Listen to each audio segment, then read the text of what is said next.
Spread during this time of Henry the Seventh. You already have a lot of maritime exploration. The world is becoming much larger. Most of this is being done by the Portuguese and by the Spanish, who are both building overseas empires. The Portuguese have established an empire clear down the Atlantic coast, down along the coast of Africa. They began the importation of slaves to put on the Canary Islands, the Azores, and others. It's the beginning of slavery in the West. Slavery had already existed using African slaves coming from East Africa as a result of Muslims moving into East Africa and bringing a lot of slaves. Nothing later in comparison with the amount of slavery that comes from West Africa from the Europeans. But it's significant, about 10,000 slaves per year.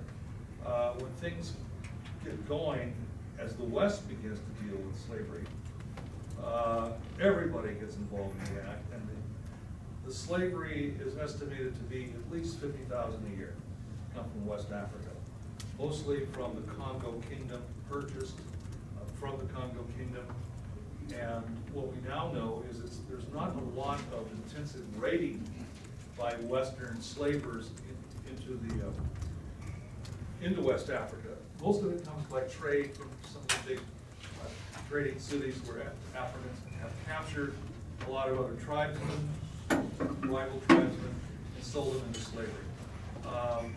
It's just you don't find much in the way of white slavers going into the African interior and seizing slaves. It's very impractical. But it all begins right here with the Portuguese moving south. The Spanish don't get involved in that much of it.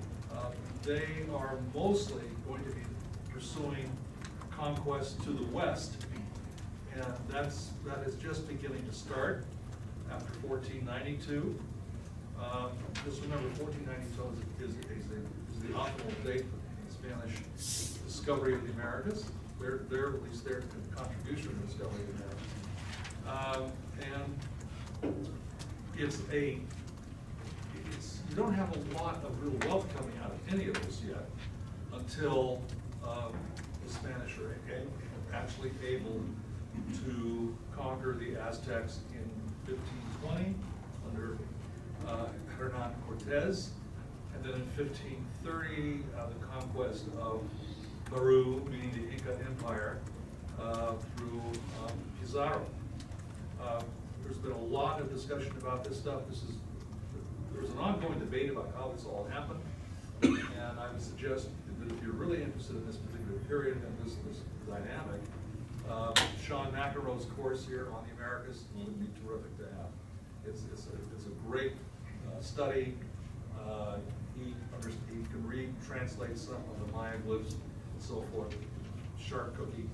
And I think you would really enjoy his class. Sharp cookies, not an academic way to put it, but nonetheless, I think you would enjoy Sean McEnroe's course on this. Yes, he teaches in the history department here. So we got him, 2 years ago? Lucky to have him. Thrilled to have him. Came from Berkeley, and Berkeley, there. But he's just so you have that movement going on, and you have the Portuguese movement all the way over to Japan, and where they have a black ship stationed at Nagasaki, and it stays there all year, and it supplies other ships coming from Portugal on an annual basis. It's from that we get the great novel that came out dealing with that period of the mid-1600s in the Portuguese in Japan, which is called Shogun, about the rise of Portuguese power in Japan. At the same time, there is a rise of Portuguese power influence in China at Canton. And it also involves the bringing of Portuguese missionaries coming into, notably Jesuit missionaries, coming into Japan and China at the same time, which is going to result in a huge collision between Portuguese Jesuits and both Chinese authorities on one hand, Japanese authorities on the other. They both distrust the Jesuits as being a state within a state. They're trying to exercise power and control Japan and China. The result is almost a complete expulsion of Jesuits and Portuguese from Japan a century later, and partial expulsion of Portuguese Jesuits from China. The Chinese were never able to completely do it, but the Japanese were. And so this is a really interesting story, this whole period of exploration, and how Western Europeans would go abroad, get themselves into a lot of really dicey situations, and definitely influence the, I'd say, attitudes of people in Asia and the Middle East about them. England is not heavily involved in any of this yet. Henry VII wants to do one thing. He wants to really establish the dynasty on a firm basis. And he doesn't really have the time for overseas exploration, even though there was the one attempt we talked about, which was the attempt of John Cabot to find a northwest passage, and the second attempt came in 1497, and then again 98, with 5 ships. That fleet completely disappears, and we have no idea whatever happened to it. A subsequent movement to find a northeast passage to China, which is all the big game here, find a passage to get to the Orient, to get to China for trade, operates but falls a little short of that. It's called the Muscovy Company because it landed near Moscow, which is a long ways from frickin' China. And it's right out of the Arctic into Archangel, which was a port facility for Ivan the Terrible. And in the early 16th century, we have, during the reign of the grandson of Henry VII, the reign of Edward, young son of Henry VIII, only son of Henry VIII, during his very brief reign, this Muscovy Company is established and becomes a very permanent company operating with Russia, selling all kinds of trade goods from Britain to the Russians for furs, for wood, very, very prominent, to build ships with, beeswax, all kinds of things. Very prosperous trade for the British, and it turns out to be a prosperous trade that builds Muscovite Russia into a major power in just a matter of a couple of centuries. And again, this is in the middle of the 1500s. This starts. It's about just a half a century after Henry VII. But all this is trying to find this way to China. But this is what happens. You don't know the globe. You don't know where you're going. Your ships don't do what you think they're supposed to do, and there's just a lot of mayhem. But at the same time, this later serves a huge break in English history, in that when England hits its darkest time in the early 19th century, in the wars against Napoleon, Napoleon is totally distracted because he has to invade Russia, because Russia refuses to honor the French blockade of English goods because of the value of the Muscovy Company. So this is a really big thing. It turns the tide. As you know, at least a lot of you would know, the French invasion of Russia turns out to be the most destructive thing the French ever did. This particular time, over 600,000 out of that, less than 6,000 people back alive. That's an enormous loss. And then he raises another army to try to fight the British at Waterloo. It's too little, too late, and it's over. But that's thanks to the unknown quality of the Muscovy Company in terms of its value to Russia. But Russia would not let that go, despite all of Napoleon's demands to let it go, to don't deal with it. Okay, so that is sort of how this history unfolds. Yes, please. Just looking at this map right now, Yeah. what's all that in Russia? Just like the Khanate, is that Genghis? This particular period is, Russia is not Russia yet. All we have of Russia is the yellow up here. And that's early, this is the revival of Russia under the Muscovite regime, which starts about a century after the Mongol invasions. Mongol invasions hit Russia, I mean, this is an aside, you're right, always have. But Russia had already had matured somewhat early in the 12th century, 13th century, first beginning to evolve from the city of Kiev, which is today in the Ukraine. And this was a vast, vast, vast country. It was founded by Vikings, mostly coming from Sweden. They married into the Slavic families of the region, and eventually you have name changes like, Valdemar becomes Vladimir, Helga, good Swedish name, becomes Olga. So you have the beginning of name changes in Russia. But slowly, a Russian state emerges with a political apparatus that had been developed early by Swedish Vikings coming down the Dnieper, Dniester, Don River, the Volga River, and setting up this vast state. Eventually, this vast state is going to speak Slavic Russian, but they're going to borrow some of the Viking terms and so forth. They're going to establish a state with the capital at Kiev, and it's a rather large state. It's called the state of the Rus, meaning the Russians. But Rus is a Viking name. It's a Germanic Viking name. There are always arguments about this because early Russia, I mean, Russian historians were reluctant, especially during the Soviet period, to ever state that their original evolution came at the hands of Germanic Vikings, for God's sake. We just beat the fuck out of Hitler. So what do we need more of this shit for? You know, here we're going back and tracing our history, we're gonna bring it all back. And they really, they flipped. So any historians who did this kind of Russian history had their hands full, first of all, trying to get out of Russia with their manuscripts, because they would be checked by Soviet authorities to see whether or not you're telling this story the right way. So your history is suspect, your biases are suspect, and in the West we're saying, well, look, what's the difference? So the Germans did it. I mean, well, so what? Well, you didn't lose 30 million people in World War II. That's the difference. And the Russians did to the Germans, extermination and everything else. And they horrible resentment about having their country established by Germanic Vikings. So they found all kinds of ways around it, very awkward ways. But ultimately, now we know, of course, that's what did happen.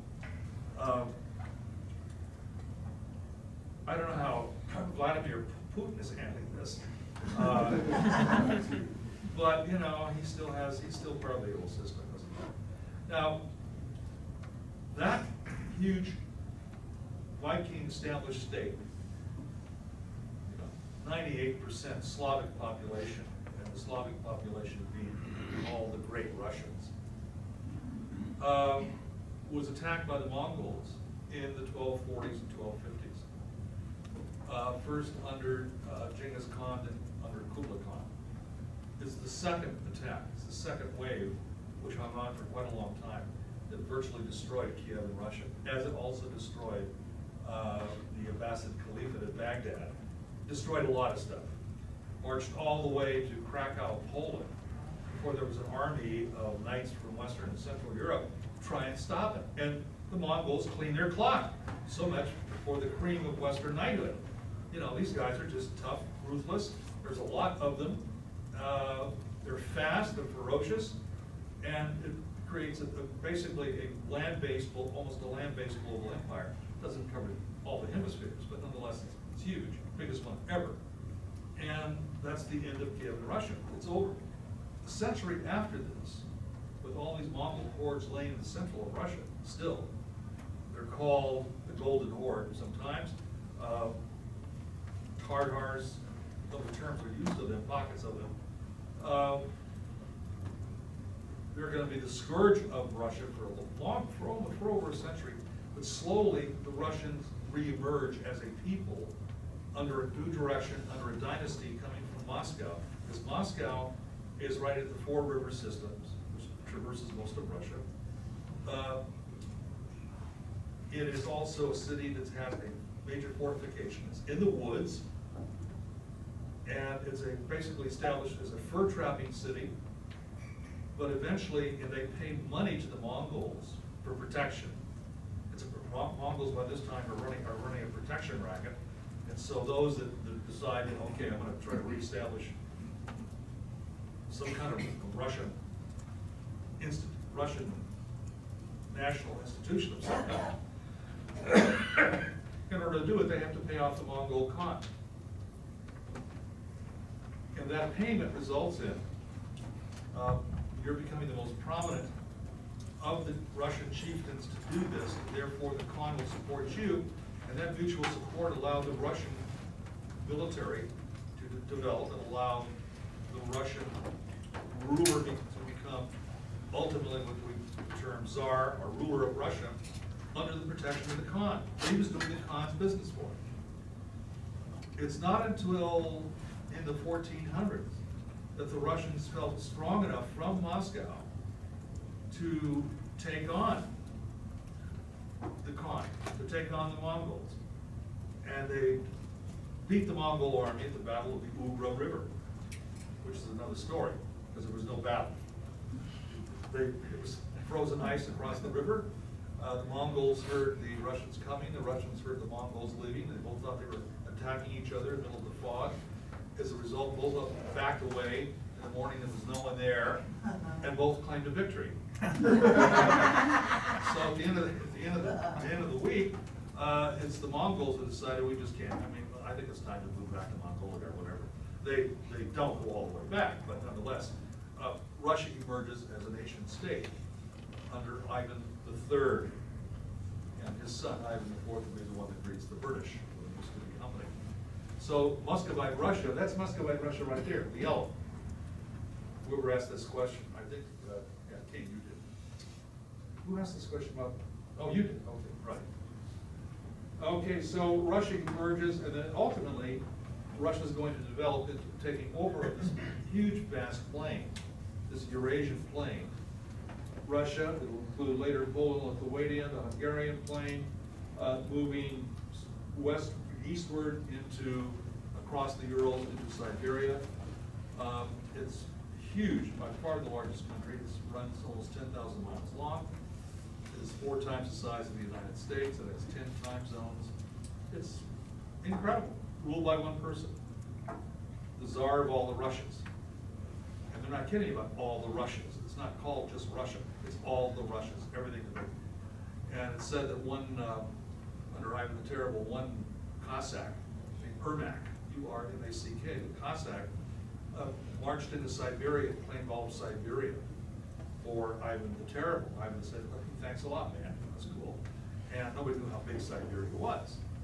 But didn't stop them, they kept it.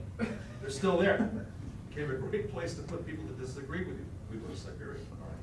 All right. So you have this great period of expansion, contraction. Russia turns out to be a really major strategic destination for the English that went there. And then the English traversed down the Russian river system into Persia, and ultimately will establish by indirect contact the first tradesmen that go into North India. They'll establish a second company sometime later that's going to use the oceans to get to India.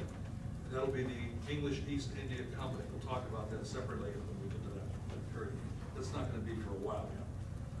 But ultimately, England's connection to India is going to be the basis of establishing the largest empire in the modern world. That is the basis of the British Empire. Okay, any questions about any of this stuff? So, Henry VII now decides to solve some real major problems at home. Wants to solidify the dynasty itself. Biggest problem in the past has been dynastic insecurity, dynastic infighting, slaughter of half the Tudor dynasty or half of the family of White Rose, Red Rose being decimated in various parts. The loss of nobility. He's got to establish his country. He's got to prevent any future rivalries, prevent any future civil war. Well, part of that is taken care of when he appoints his own nobility, because those that are appointed are going to be totally beholden to him, and they're going to be as loyal as they can possibly be. And this lays the basis for having a very tenacious dynasty. But one of the problems that they've had in the past that really stabilized the dynasty was the issue of the control of Scotland. When William the Conqueror conquered England in 1066, he also gained control of Scotland. And there are documents that suggest that it may have actually happened. There may have been an open loyalty by the Scottish princes and Scottish kings to William, but it's really hard to prove this.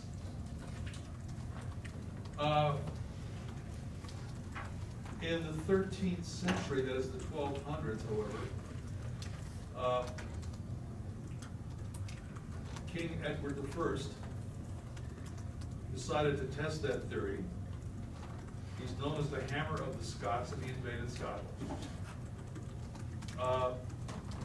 And attempted to control the country and recruit Scots into the English army to fight against the French, that sort of thing. There was a lot of things going on at that point, which I don't need to get into, but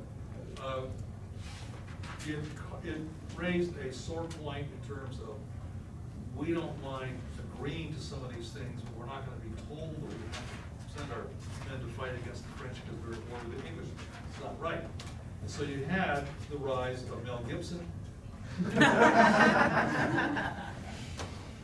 Braveheart, William Wallace, who went to war against Edward I. And it's going to result in about a 10-year back and forth struggle. The hard thing for the English to get an army large enough up to Scotland to fight and surround Wallace. Wallace's biggest problem was he couldn't trust his own lords. The lairds are the lords of Scotland, some of which were loyal to England, didn't want to fight Edward, didn't trust Wallace because Wallace was presumed to be non-noble. And then the questioned loyalty of probably the most prominent family in Scotland, that's the family of the Bruce, Robert the Bruce. But in the end, Wallace wins a few battles, he loses the big one at the end. He gains his reputation for great heroism, and Mel Gibson milks that sucker. Braveheart. Gotta never forget that. 1995 or 6 that movie came out, along with Rob Roy. And I thought, oh, it's the Scottish invasion. I was loving this shit. Anyway,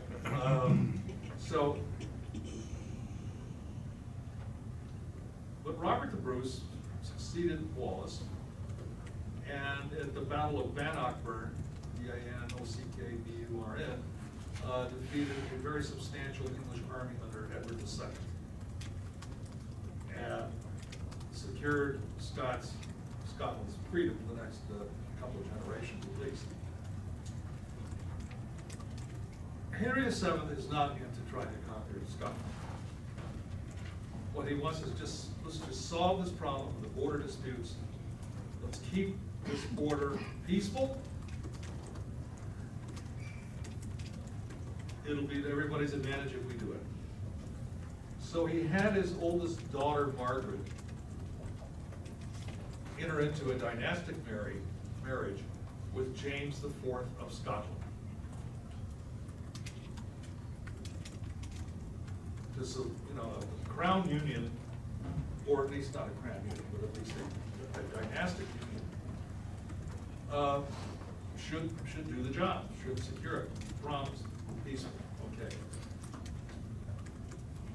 Their great-grandchild will be born James the Sixth,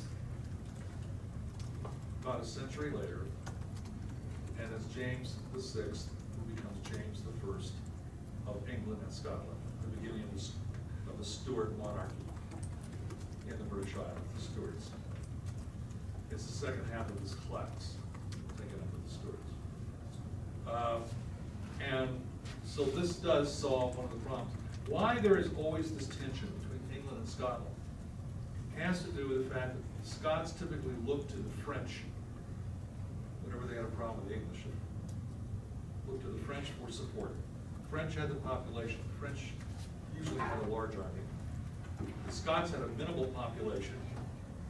They were still clan-oriented, did not have their own army per se, but they had a rally army based on clan support. That's tough to do. And so they did it periodically, but that now is going to solve this problem of this strained relationship. First of all, the French hate the English, English hate the French, especially after the 100 Years' War. So does Henry, like, since he claims, you know, No, he doesn't really claim Scotland. No, He's he doesn't. No, King he of doesn't. England and Wales and France. He does. That's enough. He's And claiming Northern- France, but that's sort of In Northern rare. Ireland. Nobody believes it. You know, it's like, you know, who shut down the government today? Nobody believes it. Nobody believes anybody. I'd rather have a czar. Let's go back to the good old days. Suspend the Constitution, kill all the Tea Party members, and set up a czar. Okay, let's just do it right. Wouldn't you rather have a king? Doesn't matter who he is, just have a king. But this pretense of having this glorious democracy is such horseshit. I mean, it just doesn't really work here. She's looking at me really strange back there. Is this guy in America? Well, I read somewhere that when Australia's parliament shut down their government, the Queen just went in and fired them all. Yeah, that would work. Yeah. Why don't we just, We need to have, every federal. yeah, we need to have some kind of something in the Constitution that says, you know, do your job Well, you're fine. or you're out. You know, don't sit there and bullshit with everybody. It's like, you know, all these hijinks. Do it or you're gone.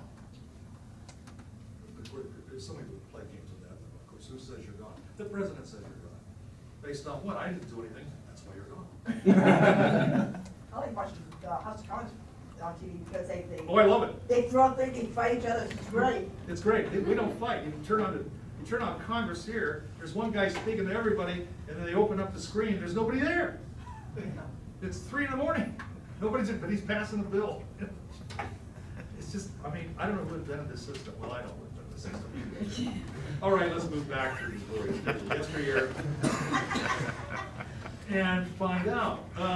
So you have this problem of France and Scotland tying together, conspiring against the English.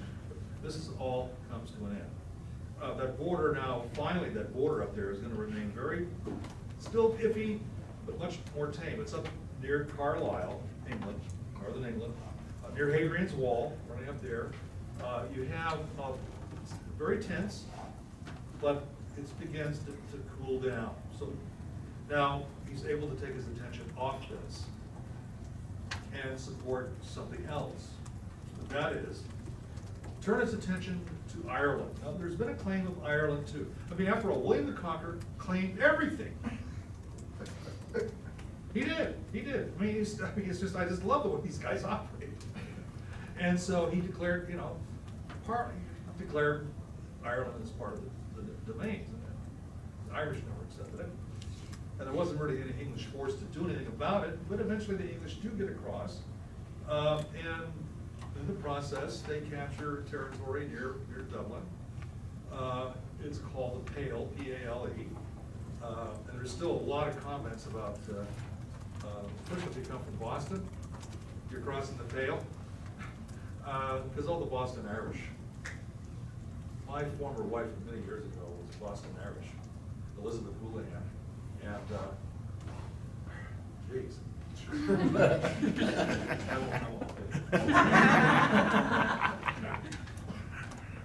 They used to, and of course, the legend is that St. Patrick drove all the snakes out of Ireland, and they all came to Boston.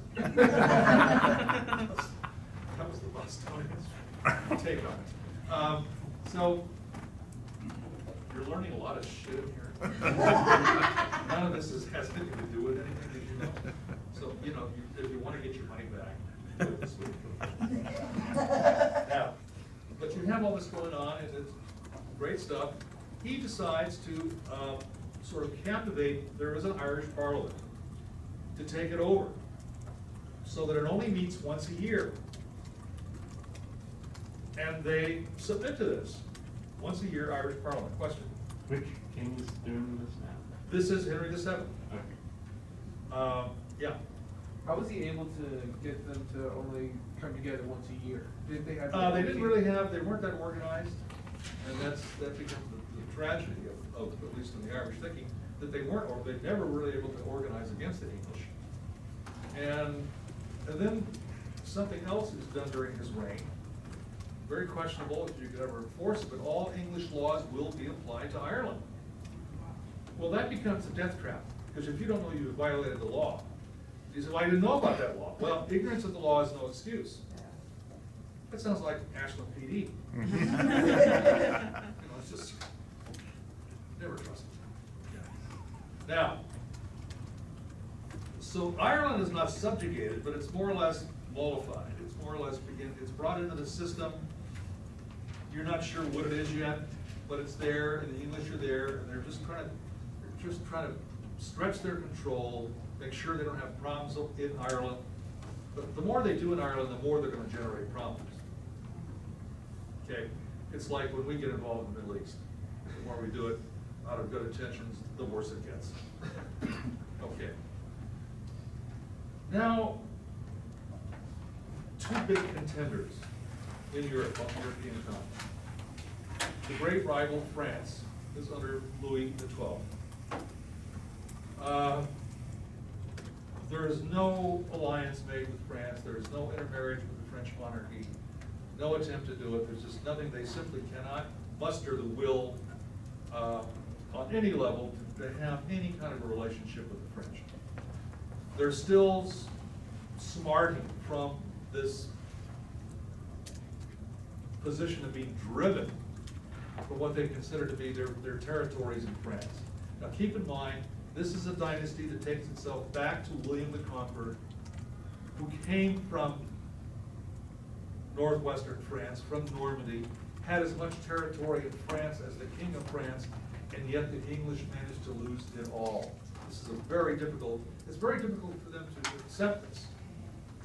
So there's no real peace made with the French. Well, what he does do, after cementing the border with Scotland and mollifying the Irish, is now settling up with Spain. Spain is an up-and-coming power. Spain has been under the control of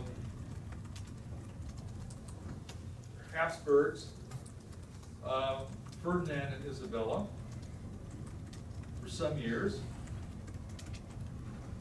They have, with the help of Columbus, rediscovered the New World.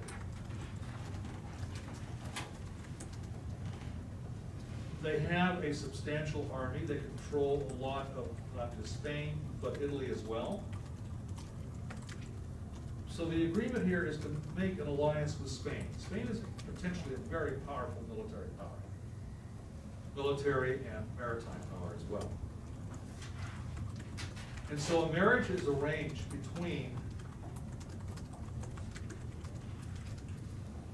Henry VII's eldest son, Arthur, and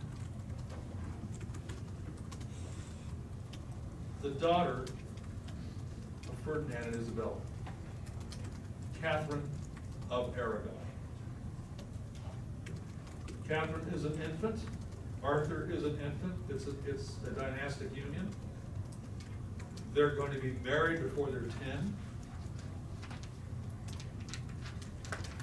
But it's a dynastic union to ensure a solid front against the French. So a lot of this policy is tied to the feeling that the French are still a big problem. Why? Because France has the largest population in Central and Western Europe. It muster a large army. But it's also not a unified country.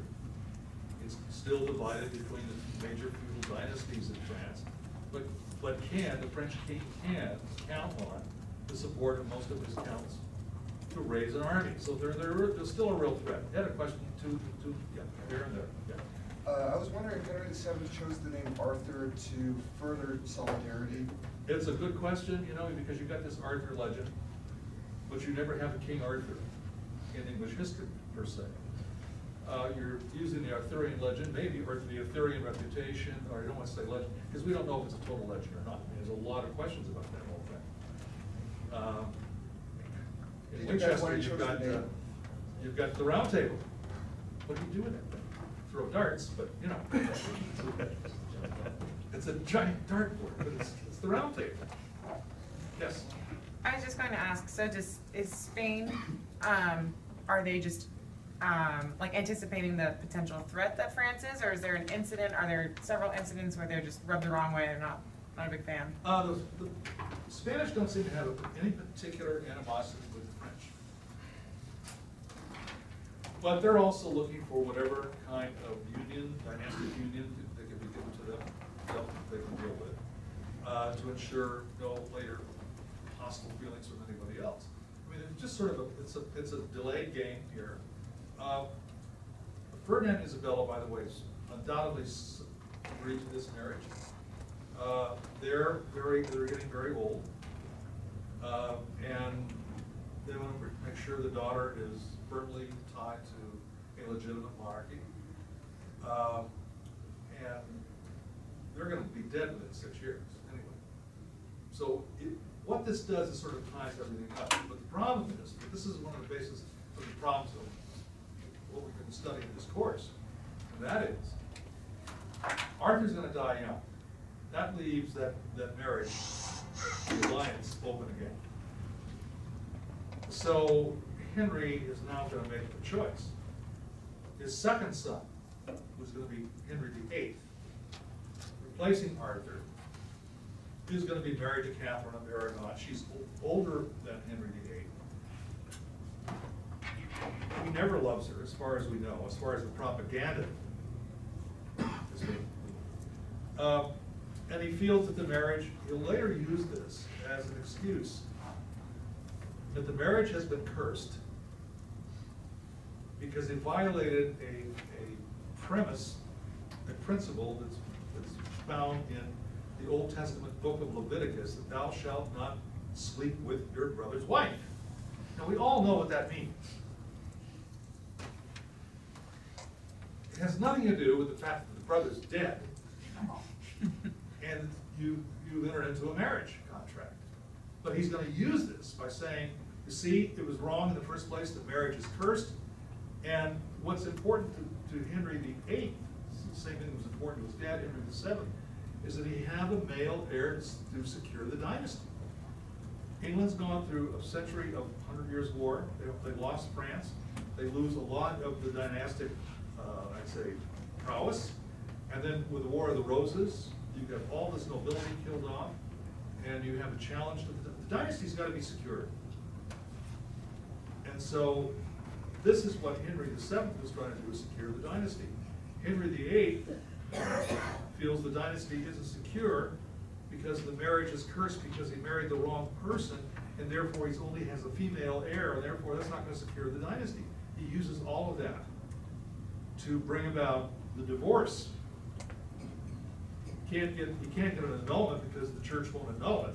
He can't get a divorce because the church does not grant divorce. So he simply sets her aside, becomes head of the church. There we go. And we have a beginning of the Reformation in England, which is so unlike the other Reformations that are taking place at the same time. still has a theological base to it, but as far as how he uses it, this becomes a huge thing. Thus we have all the stories of the 6 wives of Henry VIII, beginning with Catherine of Aragon, and puts away, and marriage to Anne Boleyn, and she has a daughter only, and God, everything was going wrong. Probably, you know, we ought to be a little more kind to Henry VIII, as we could be, because looking at the struggle that there is there, but you really have to examine that there is this dynastic vulnerability. Okay, now, Henry VII died in 1509. Young Henry is now going to become a monarch. And what's he gonna do? Because within 6 years of his becoming king of England, the entire dynastic picture in the rest of Europe has changed. This is the new map. The map of Europe during the reign of Charles V. So the first thing that goes on here, Ferdinand and Isabella die. The daughter's been remarried to Henry VIII, but their dynasty is in Spain, as far as the dynasty in Spain is concerned. It needs to be secure, and there's always been a shirt-tail tie to one of the oldest dynasties in Europe, and that's the Habsburgs.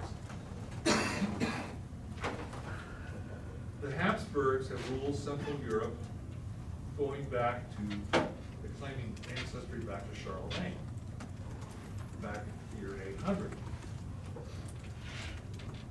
They now rule Central Europe from the city of Vienna. The western branch of the southwestern branch of the family has ruled Spain from Madrid.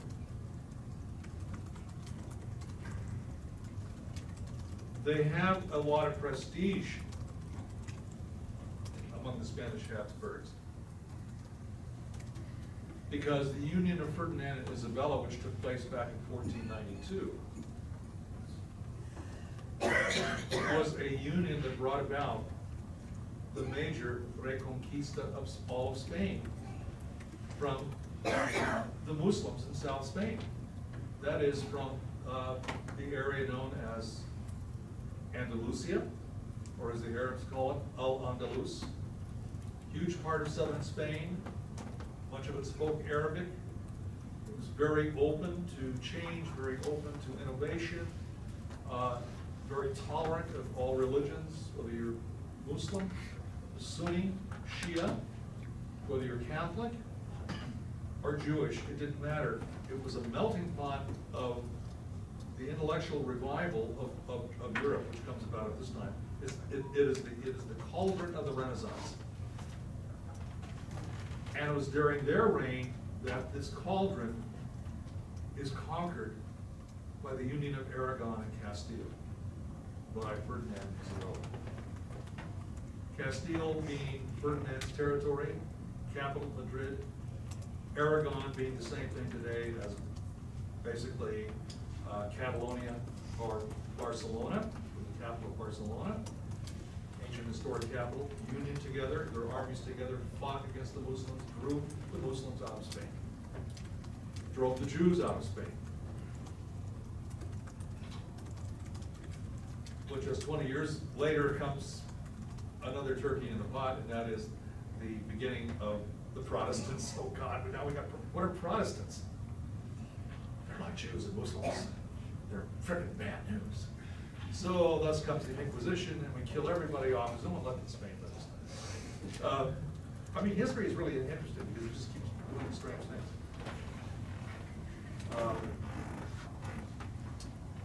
You gotta know history, because we're bound to repeat it. I think the fact that it guarantees that we don't know it, because we're bound to repeat it. We don't know it at all. If we did, we wouldn't allow the things to happen to keep on happening. But it's okay.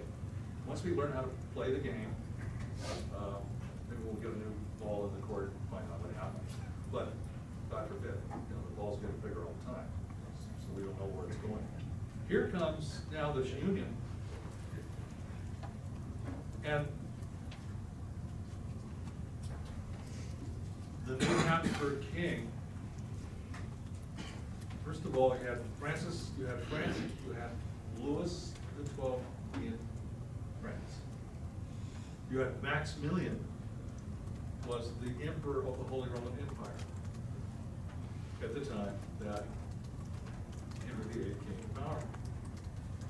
And in Spain, you had Ferdinand and Isabella. These are all aging monarchies. Just 6 years later,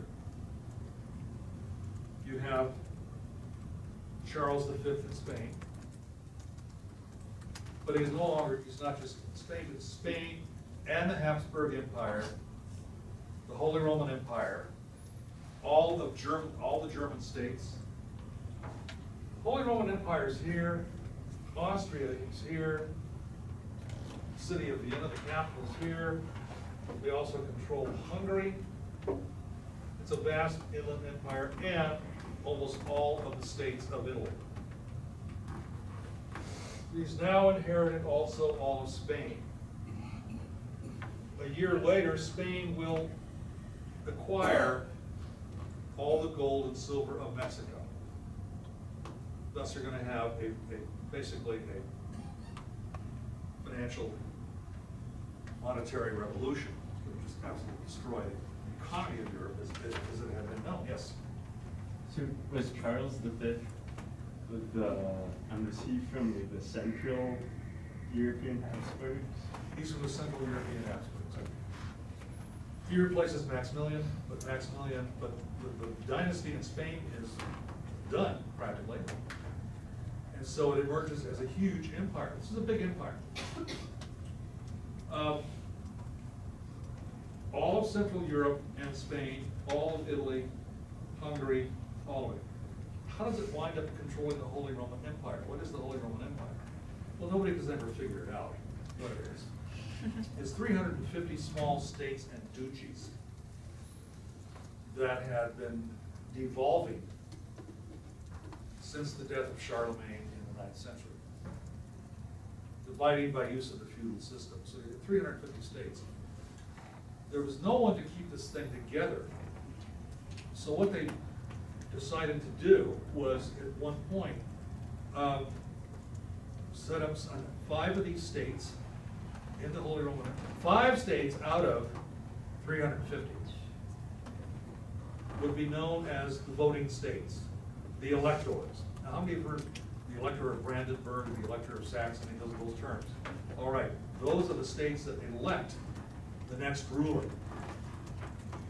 But there is no ruler coming out of anywhere in the Holy Roman Empire itself. So what they always do is traditionally elect as the ruler, as the emperor of the Holy Roman Empire, the Emperor of Austria. The Habsburg Emperor of Austria becomes pro forma the elected ruler of the Holy Roman Empire as well. So this is the weird mechanism that kept this thing together. This was always a testing ground for dynastic disputes, for dynastic intrigue. It's either, you're either going to claim territory in Europe and get away with it, or territory in Italy. Because Italy's divided along the same line. And this is all Habsburg territory. The only part of Italy that's not controlled by the Habsburgs is controlled by the church. They're called the Papal States. So Europe is such a different ballgame at this period, in the 16th century, early 16th century. It's hard to imagine how it functioned. It functioned with a lot of intrigue. Now, Henry VIII now meets as a young king. He's got a challenge on his hand. He's not dealing with what his old man dealt with, weak monarchs in Europe. He's dealing with young, strong monarchs in Europe with now potential. Francis I of France is going to be running France for the next 35 years. He's young, he's tough-minded, he's got ambition. Total pain. And he hates the English. No, everybody is.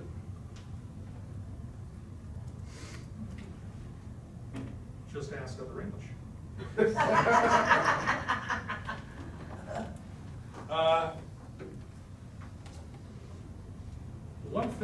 because his father had faced a humiliation by the English, a very strange thing. In the same week that Columbus discovered the New World, in October of 1492, Henry VII did something rather weird. Totally unanticipated, nobody could figure it out. He invaded France. I mean, no clue, no nothing, out of nowhere, just launches an invasion. And he stays there. And the French really didn't have enough support yet to rally to drive him out. And they finally said, well, what do you want? I'm here to protect you. From what? From me. What does he want? He wants a couple of billion to leave. He needs money. This is extortion. So what? If you can't spell it, I can get away with it. And that's what he did. He hung in there for like a couple of months. And they finally just raised money for all kinds of gold, just gave it to him. He says, goodbye guys, see you later. Damn. And he was gone. Oh, funny. But he replaced the treasury because he discovered something. He sold off a lot of land to rebuild the nobility, right? He's gaining money from that, but that is you do that by addition. This isn't multiplying anything.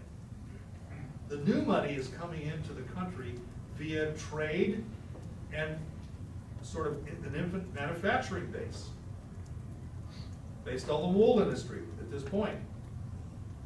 He has no way to tap into that, so if his money comes directly from selling land to those for vacancies in the nobility. Apart from that, there's not much else going to come in. So now he says, no, but what if I can invade France and extort a little money? And that's what he does. And that totally aggravates, not just, of course, Louis XII, but his son Francis I, who's just a kid at the time, said, humiliated my dad, you dipshit, I'm going to get even. So he really cannot stand the English, he can't stand their pretensions, he can't stand, and he really doesn't like Henry. Henry VIII is, you know, I don't think it's just because of 6 wives. He just, but he had a way about it. He could really, you know, he could be very abrupt. All right. So Henry VIII now, he's facing young Francis in France, and he's facing this huge amalgam of Charles V, who owns the rest of Europe, basically, and now has Mexico. And nobody knows what that means yet. Nobody knows what all that means, but it's going to mean like huge. It's huge. So he's now determined that he is going to have to find a way to make his way through all this somehow. One thing he cannot do, he cannot invade France again, he knows that. Population of England is just too small for this kind of stuff. The European population under the Habsburgs is vast, maybe 60 million. France alone has between 16 and 20 million in France. It's growing. England's population is staying very low. Okay, they're protected by the Channel in case an invasion ever comes. But nonetheless, he's faced with a real tight situation. How's he going to handle it? I was just wondering, how old was Henry VIII when he came to power? Oh, God, let's see. He's in his teens. I have to look it up. That's fine, I just wondered, Yeah. I wondered generally. Yeah, he's pretty young. He's married to an older woman, Catherine of Aragon. Might have been a baby when she married young Arthur, but she's now older. She takes up residence in London. They're going to have one child. You know who that is? Bloody Mary. Bloody Mary, right. I'll give her a better. Yes? Does the Holy Roman Empire include the Flemish states and industrial centers there? It does. It does. That's going to be known as the Spanish Netherlands. First the Austrian Netherlands and the Spanish Netherlands. It switches back and forth. are gonna go through one very bad time in the next 50 years, because they're gonna revolt against the Spanish. The Catholic part of the country will stay connected to the Spanish, but the Protestant Calvinists are going to try and depart, mainly led by the Dutch, and that's gonna lead to nasty 50-year collision. Killed a lot of people. It's a very complicated period. Well, Henry's now faced with this, and he decides to come up with some form of foreign policy that's gonna give him some kind of an edge in regards to how to deal with his major powers. Now, he doesn't really have to deal with the Habsburgs too much. Why? He's married to married. Yeah. But what happens later when he begins to have problems with this marriage? Problems that sometimes, some of which he created, and some of which he did not create.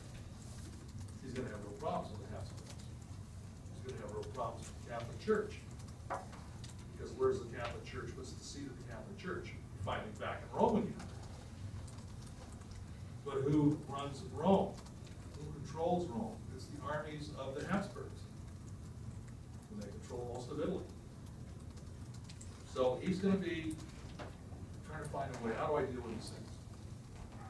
One of the ways in which he settles this is to do something nobody else has been willing to do, and that is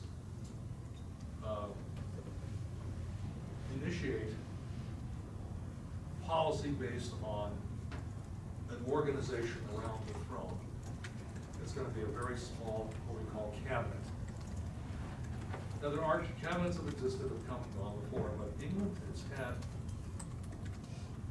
forms of cabinet positions for a long period of time.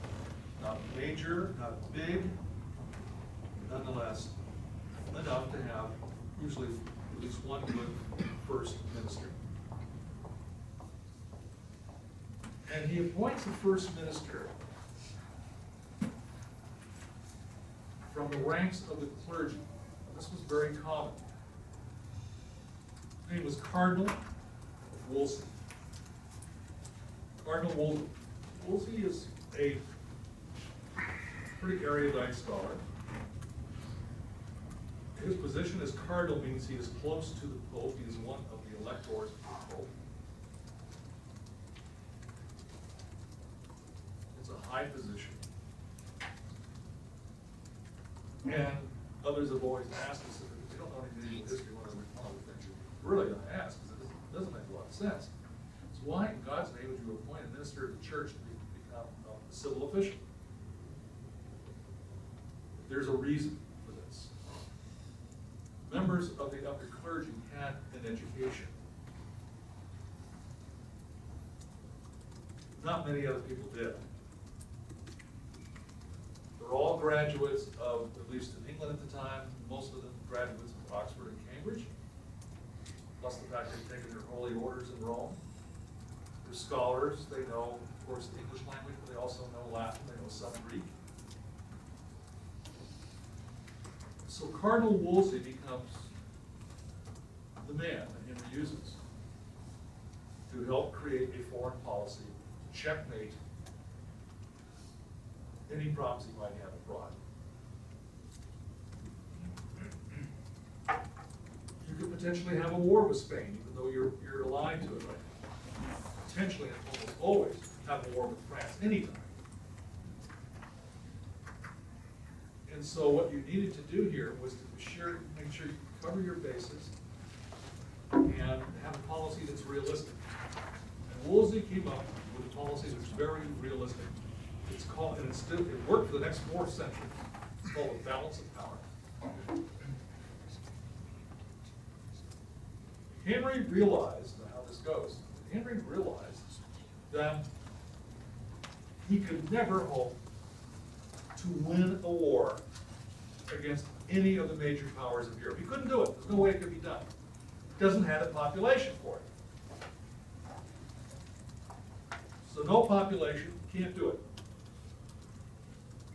But in order to produce and guarantee that some form of English policy would prevail on the continent that would be favorable to England, is that if some major power on the continent decided to dominate and had the power to dominate. Whether it's the Habsburgs, or later Russia, the Romanovs, or later, or again, the French. That England would come to the support of any power that opposed that domination. In other words, we'll send our troops, we'll send our money, we will send our ships, whatever we can do at that juncture to support the Habsburgs, let's say, against the French. And it never turned out that they ever supported the French against anybody else. But it was always in support of somebody else who is fighting some manifestation of French dominance. And this becomes the theme, because the French are going to become the dominant force on the continent continually, in war after war. Henry's position is that we have to make sure that we will lend money, we will send shipments of arms, we will do whatever we can to support that power against the dominant power, to produce what is called a balance of power. England did this right up until World War II. That's why they sided with the French against the Germans. Preserve the balance of power. You know, I mean, you look at the whole situation at the start of World War II, my God. Germany's already taken all the frickin' continent. Now launches an attack against the Low Countries of France, overwhelms it in a matter of a couple of months. English evacuate, 300,000 guys are evacuated. Back to fight another day. Churchill refuses to yield, but he refuses to yield based on the fact that this has been their policy since the days of Wolsey. He would not accept the fiat accompli of Nazi domination in Germany. So he's going to sit there he's like a cactus up your butt, make you miserable. Meantime, you are dumb enough to invade the Soviet Union, and thus you have a two-front war. Same thing back with Napoleon. Napoleon dominated all of Europe, not the English. We will support whoever is against French domination, or whoever is against German domination.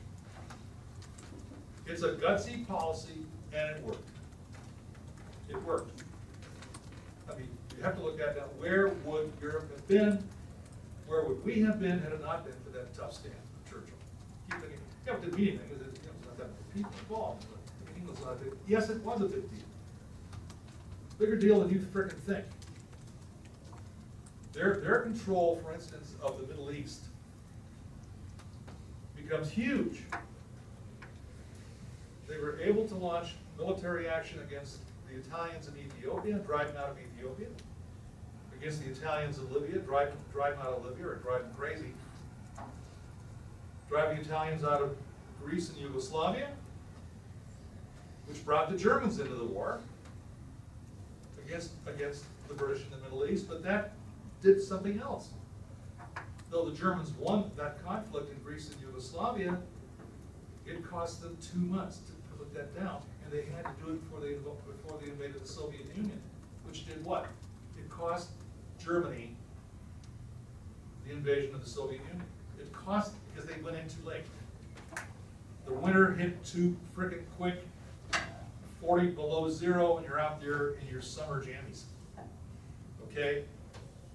And the Germans wonder what the hell went wrong. What the hell went wrong? It's his master planner, the Fuhrer, didn't figure it out. The British in the Middle East cost him this. So, there's a lot going on here.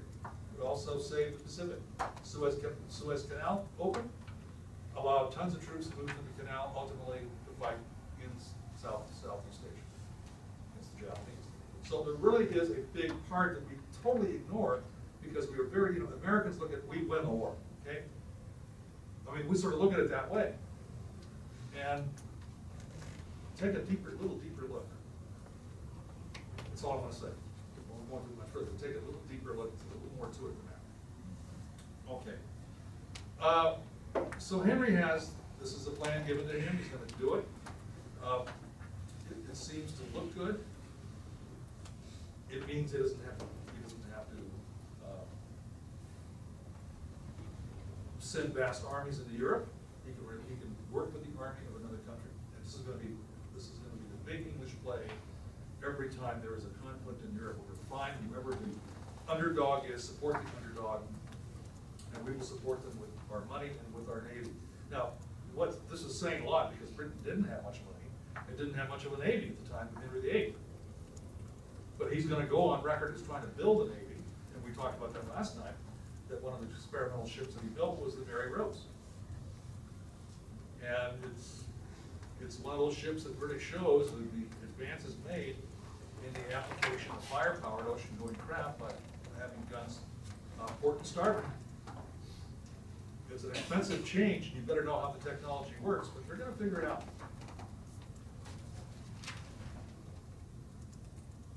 Henry now becomes king. He is unchallenged. Year is 1509. And he is going to have a daughter, as he finds out. That's not what he's looking for. He's hoping to have a son and continue the dynasty. And then a little something happens that really spells a major change in Europe.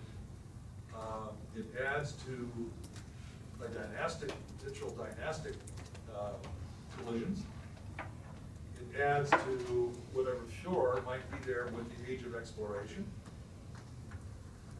It adds a new dimension to the whole issue of Christian versus Muslim world and crusading spirit, because a new element has entered into the Christian world. And it is the coming of the Reformation. So I want you to sort of take a little pause there, take a look, maybe some of the part of the outline. Renaissance and Reformation. If you have any questions, shoot them. Okay.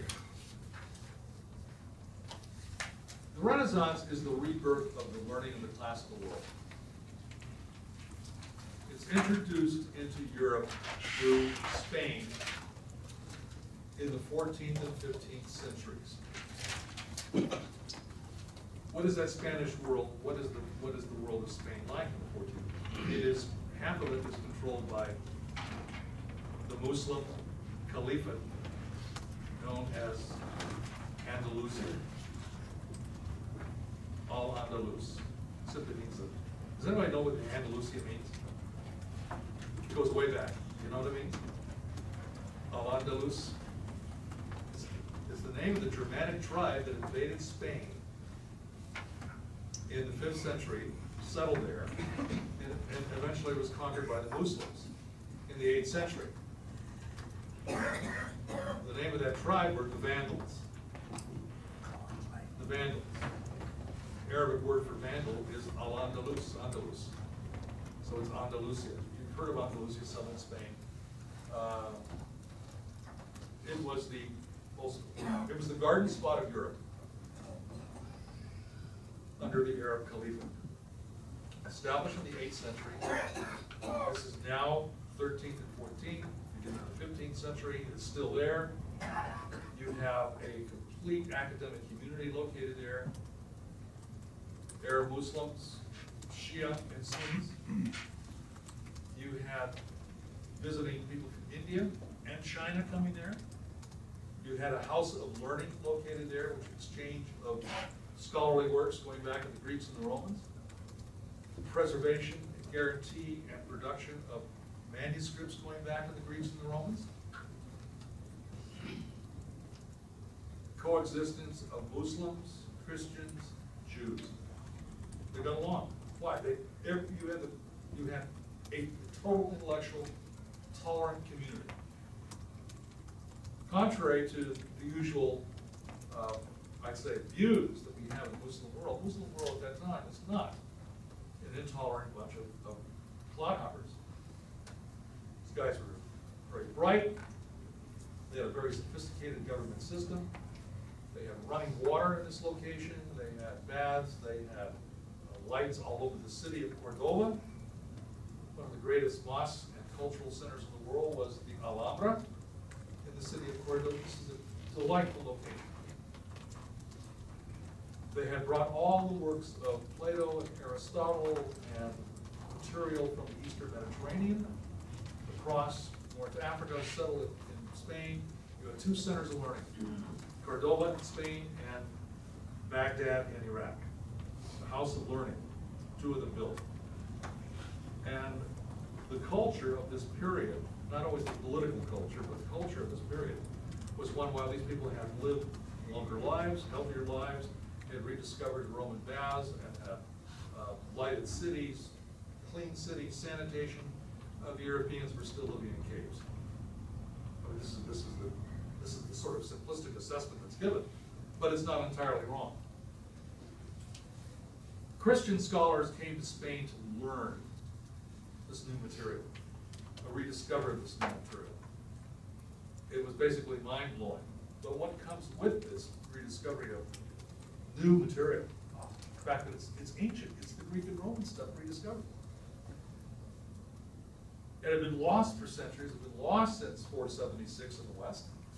Now it's being brought to light again.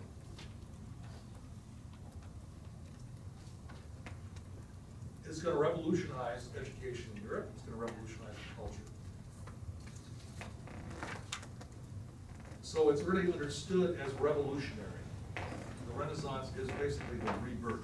Our heritage, what we are here in the university system throughout Europe and the United States, is basically traced right to the Renaissance. What was the usual, let's say, steady course of action in medieval Europe? The trivium and the quadrivium, plus a little theology. Pretty boring stuff.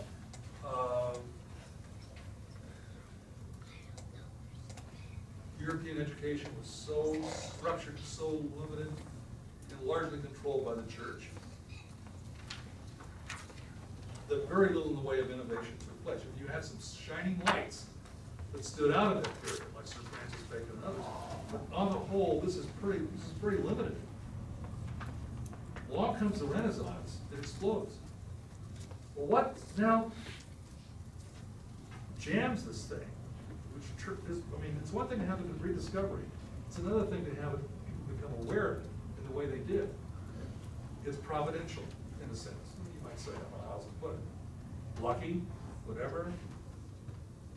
But you have the development of movable type. Johannes Gutenberg in one of the German states develops movable type, printing press, and all of a sudden it's a takeoff. You could reproduce this material cheaply instead of hand by hand on a scroll. Because everything had to be done by hand, on scrolls, on parchment, for centuries. Along comes the production of paper, which had come from China, had come from the Middle East, North Africa, and finally Spain, now transported into Europe, and production of paper and printing. The development of the printing press using movable type that you could reset this page constantly, keep doing it, keep doing it, keep doing it. And you could print an entire book and somebody wouldn't take you your entire life salary to buy it. You try to buy a medieval manuscript in, let's say, the 14th century of anything, it's going to cost you years and years and years of your pay to do that. Because it's so meticulously reproduced by monks in monasteries. This is how the reproduction took place. But now comes the Renaissance, and you have at the same time the development of the printing press by Johannes Gutenberg, and bang, he prints it. At half the price? What about 1/10 the price? What about 1/20 of the price? What about 1/100th of the price? And suddenly you have an open market. Now, I think we're going in reverse today, cost of books. You noticed? You can't, you've got to make it one, tuition or books. Or do I eat? I'm going to the eating. I'll steal the books and audit somebody's class. But anyway, so it's just an explosion of knowledge that people can't afford. With the explosion of knowledge comes the explosion of educational institutions as well. Because you already had the birth of the university system in Southern Europe and Italy. Padua. Any number of Italian universities are set up. They're based on the model that was set up in the city of Cairo by the Shiite Muslims, the Al-Azhar University and Theological Training Missionary School. Later became a Sunni school. But the basis of how it operated, it becomes the basis of how the university model takes shape in Europe. Oxford and Cambridge are set up, Oxford first and Cambridge. But then you have what's known as the English public school system in England. English public school system. People of moderate income could afford to go there. It's not public in the sense that it's free, it's private. But it's still, but it's affordable. And what is taught in these new affordable schools? The knowledge of the Renaissance. What is used is what's the basic formula for communication? With Latin and Greek. You're gonna learn the classics. You're gonna learn Plato and Aristotle and Aristophanes, the works of Cicero and others. You're gonna learn these things in the original language. So this becomes part and parcel of the new education you have Western. Were the English the only ones who had? No, it's coming up, you have some of this in Italy, a lot of it in northern Italy, on the coast, Florence, Genoa, some bit in Venice, a little in Rome. French will have some, it's different. As far as the public school system, this is pretty uniquely English. This is before you go to college. Now remember, college only lasts 2 years. Because you're gonna be dead at 30, so you gotta get through it. You gotta get your PhD by the time 26. Remember, you gotta have your midlife crisis when you're 12. Okay, so all this is circling around Henry, he's got all this going on. But in the middle of this comes an unknown. Along with the rediscovery of ancient documents, that will allow much of Europe to sort of overlook the medieval period and trace their roots back to the ancient period, are the rediscovery of some other documents from that same period. And those documents are the documents of the Old and New Testament, Hebrew and Greek. Well, what we're going to find here is those translations of those documents, especially the ones into Greek, constituting the bulk of the New Testament.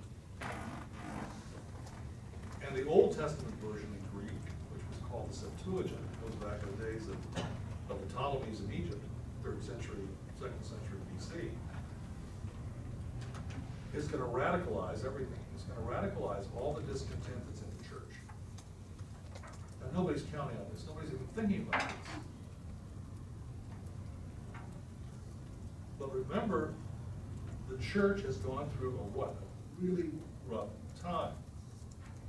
The Babylonian captivity, the Great Schism,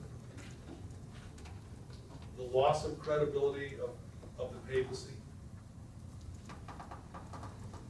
And now, of all places, it's in the German states of the Holy Roman Empire that the church is on a money-raising campaign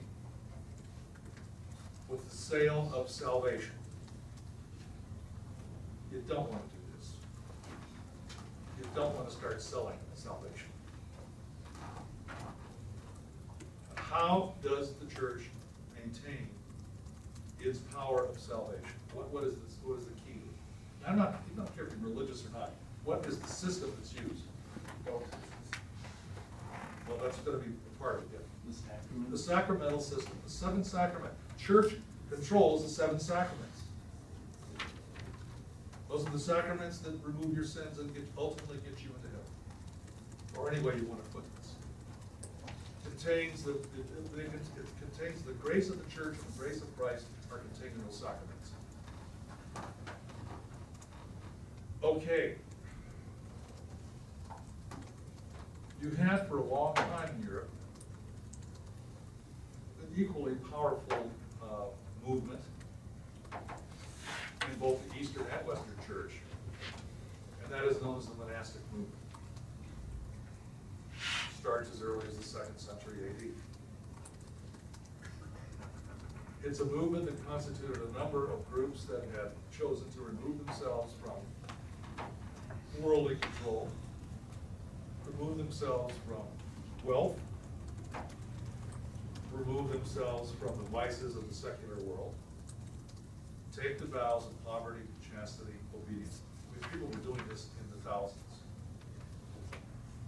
The thing that probably weakened it was the coming of the Black Death, which killed over half of those members of the monastic movement, killed a lot of regular clergy as well, and destroyed a lot of credibility of the church at the same time, the power of the church. But nonetheless, within those monastic movements came this desire to really find salvation by withdrawing from the world.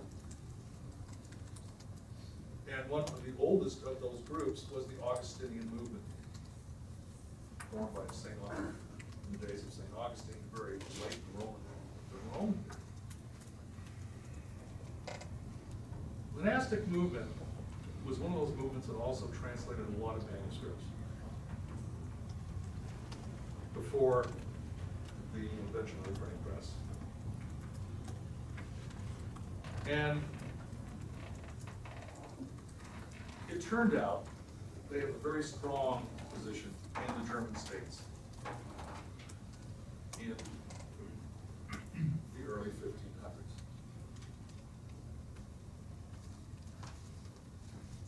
One of the things they had done periodically to raise money was what we call the sale of salvation.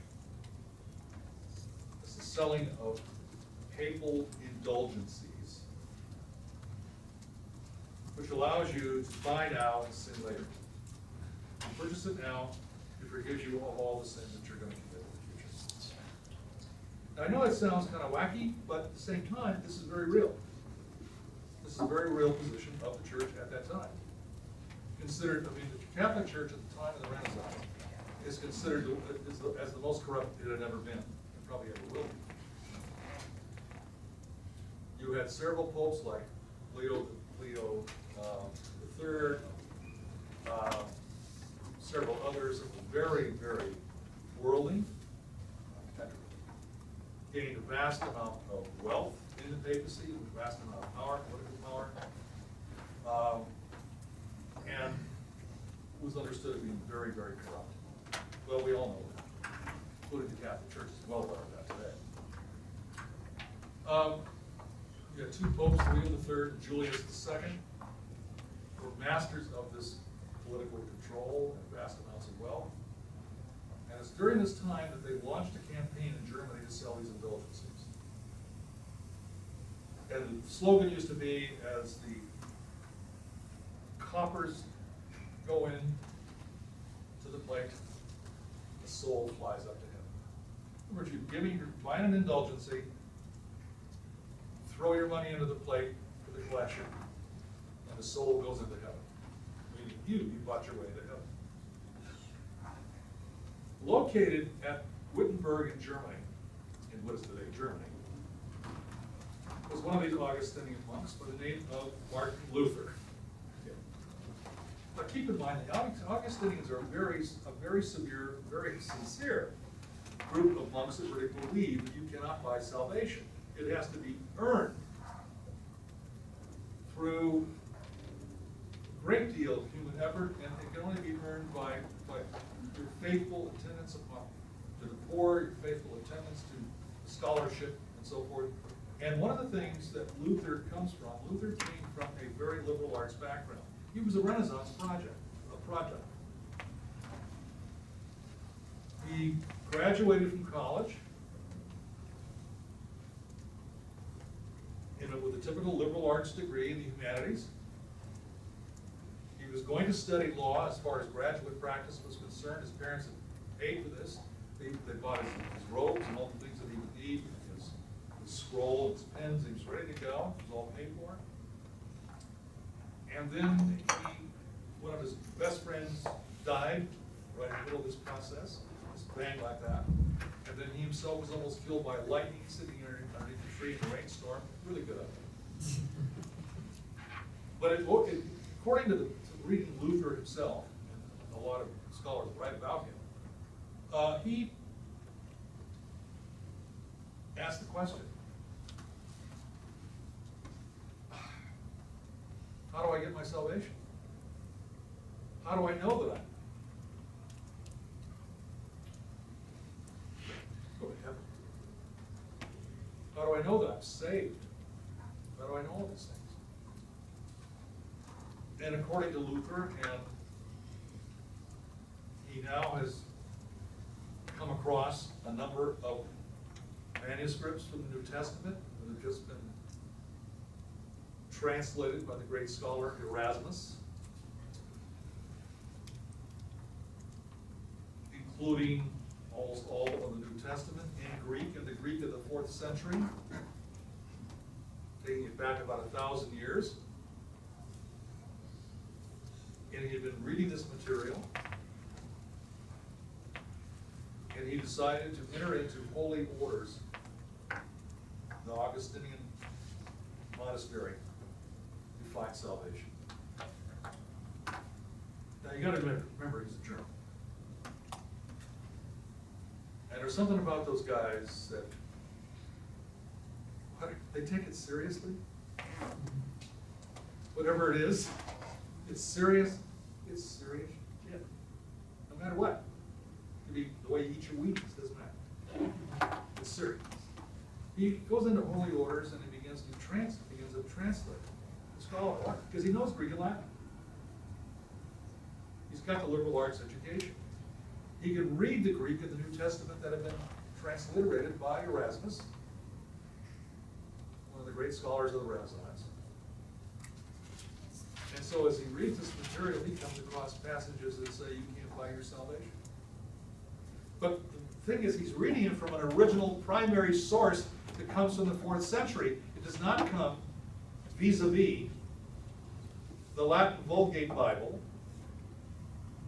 That's a much later translation that's interpreted by the church. He's looking at the original documents for themselves and of themselves, and he says, my God, this is what the original says. It comes in like passages in Galatians and Romans. The just shall live by faith, not by works of righteousness which we have done, but according to his mercy as he saved us, and these things. And he keeps reading this stuff and says, man, I never learned this at church. But he's getting it from the translation of this material from the Renaissance. Boy, it's hard to challenge when you find a primary source that says this is it. And there's nothing earlier than this, and this is the way it was from the beginning. It's a whole new set of knowledge and a whole new set of power. And the church can say what it wants, but the church is not on top of it on this cause. Church is wrong, Scripture is right, and he begins, and then right in the middle of this, he's offered a position at Wittenberg to begin to teach Greek and to teach New Testament. Oh man, it's up his alley. He's qualified because he's got the training. He's got Renaissance training. So he does it. 1520, Wittenberg. Here comes a seller of indulgences, skipping through the town, selling salvation. His name was Tetzel, T-E-T-Z-E-L. Tetzel comes skipping through. Pay your money, go to heaven. And all of a sudden, all this stuff is going on, and a ruckus takes place in the middle of Wittenberg because a couple of tough guys showed up. They bought their indulgences, and then they beat the crap out of Tetzel. And said, doesn't matter, we're safe. Your money. So it was one of those, I mean, it's so bizarre. This can start the Reformation. You know, hooliganism can start the Reformation. Well, it does in a weird way, because Luther hears about this, because the whole town wakes up and what's going on. And he challenges Tetzel, and he writes the 99 Theses, Thesis, founded on the door of Wittenberg, to challenge everything that Tetzel said. You cannot buy your salvation, number one. You cannot buy salvation through the use of relics. You cannot work your way to salvation. It's a gift of God, it's gifted by faith. So out of this comes his challenge. It's called Sola Scriptura. S-O-L-A-S-C-R-I-P-T-U-R-A. Sola Scriptura, which means scripture only. I rest my faith on what the scripture has to say, period, not on what the church tries to interpret it as saying. So thus we have the basic division between Protestant and Catholic. And it still is, it's still the basic difference. I think with a little more subtlety today, and probably a little more friendship today, the church immediately issues a condemnation of Luther. He used to be interdicted, excommunicated,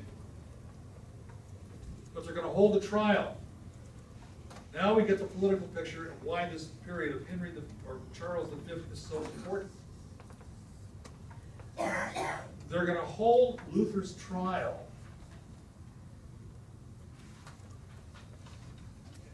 at the Diet, D-I-E-T, the Diet at Worms, W-O-R-M-S, in Germany, in the Holy Roman Empire.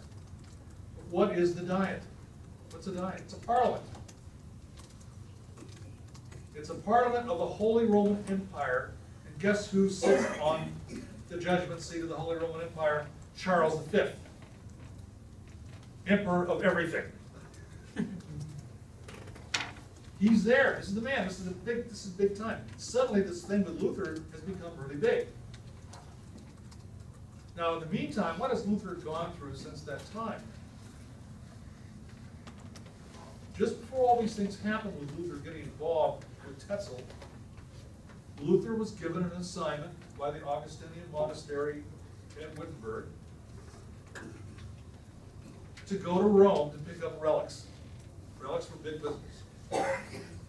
Everybody had a holy relic of somebody's bone, crosses, pieces of wood from the cross, whatever.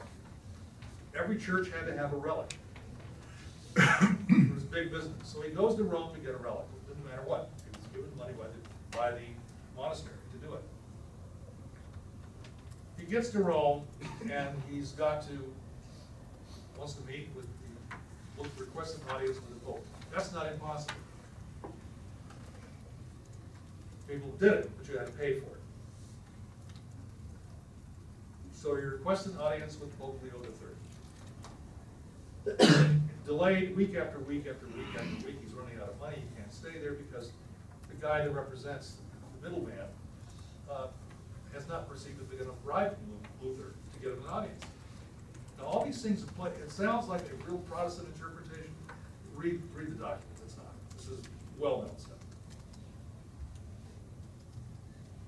He wants to get the relic. He's promised the church to get the relic. So he decides, he's waiting, he can't get in.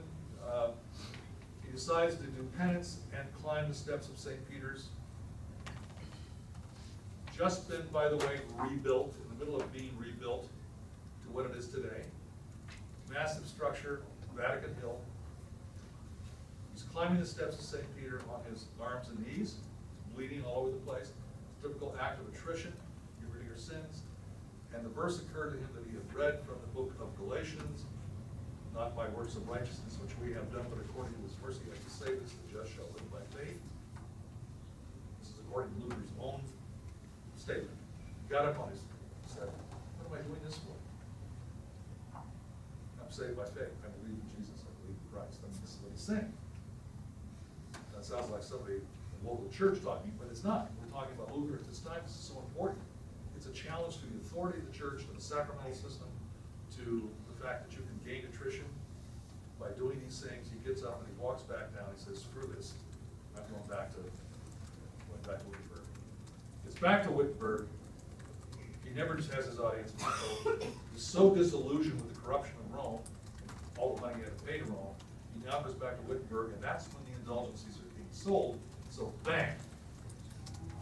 He goes, oh, jeez. So he drives Tetzel out of town. He challenges Tetzel. The church challenges him. They challenge him to excommunicate him. They take him clear to the Parliament at Worms, headed by Charles V. Why are they taking them to the imperial diet?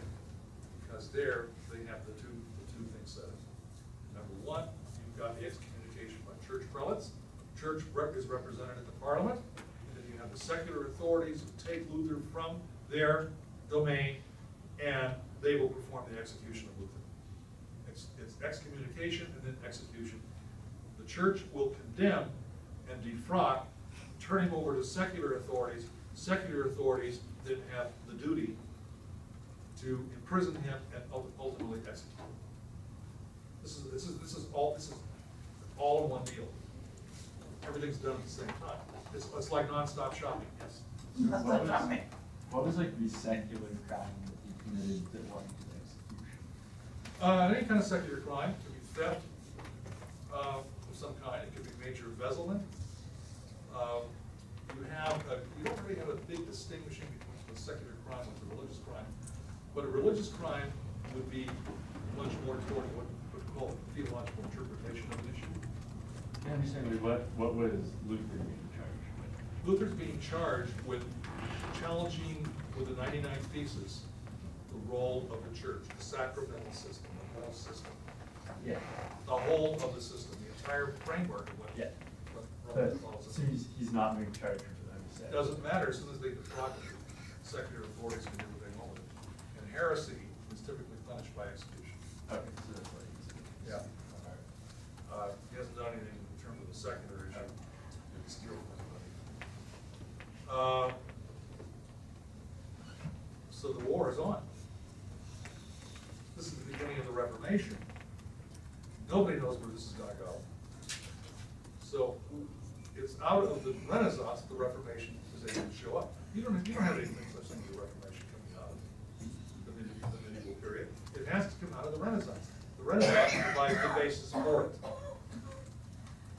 It could have gone a lot of different ways. What no one could have predicted is that this Reformation is going to last, create religious wars for the next 150 years. We talk today about people do a lot, about the cleavage between the Shiites and the Sunni and the Muslim world. Remember, they've only been around 1,400 years. Now, they've been fighting for a while, but at the same time, their religious wars are nothing compared to the religious wars between Protestants and Catholics that lasted for 150 years. So nobody is immune from this stuff. Doctrine is a very big, especially if you live in a period or in a location where theology is uppermost in your mind. Today in secular world, it doesn't mean anything. Here. I mean, it kind of does, but it kind of doesn't. I mean, it's kind of like, oh, those guys again, you know, the anti-abortion people, oh, we'll be, you know, just because we're very secular. You move it to a very religious state where these things are very important. It's life or death. They're going to kill for it. They're going to kill for the beliefs. And Europe did this for 150